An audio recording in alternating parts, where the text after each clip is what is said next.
Can you give us some reasons men quit testosterone replacement therapy? Some reasons why someone may quit.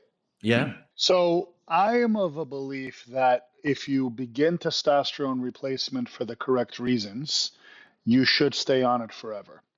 Now, my office will not start someone on testosterone for any reason outside of what we deem to be a medical deficiency. Medical deficiencies are not necessarily defined by clinical numbers in and of themselves as a guideline, but that is certainly a part of it. They are also defined by lifestyle variables, age, symptoms, etc. So if we determine you are deficient or that the potential risks, which we mitigate quite well, are minimal compared to the potential reward of going on therapy, we will initiate therapy.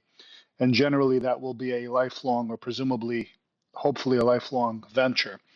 We don't feel that there's a reason to ever come off testosterone replacement when it's managed correctly or when you get on for the right reasons.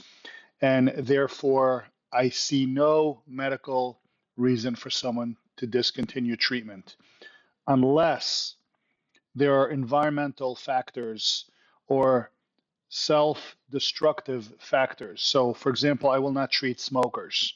I will not treat people who are severely or morbidly obese. I will make sure that all of that is addressed prior to initiating therapy. And that is because the risk associated of liability to us is greater with those individuals.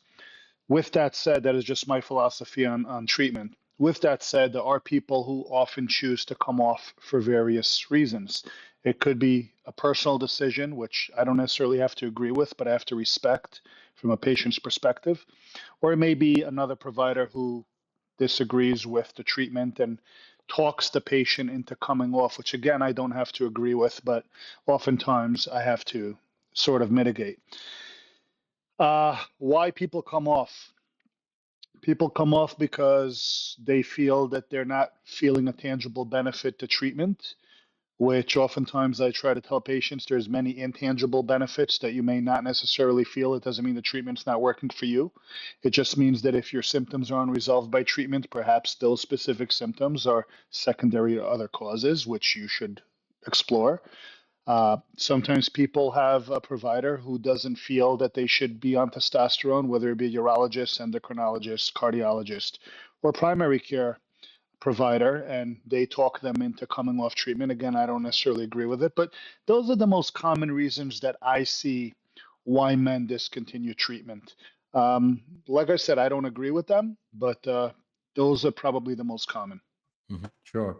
Yeah, and the common reasons like high hematocrit or a PSA that is too high, all those things.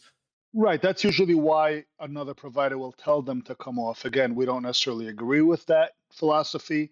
We believe that the testosterone in and of itself does not cause harm in those scenarios. But if those scenarios exist, they should be explored for the main culprit or the reason why they exist, and that should be rectified rather than just pulling someone off therapy and allowing them to suffer. And oftentimes they just spiral into worse health overall. So. But yeah, a lot of people believe that testosterone is the evil force behind some of these unwanted outcomes, and it's a shame.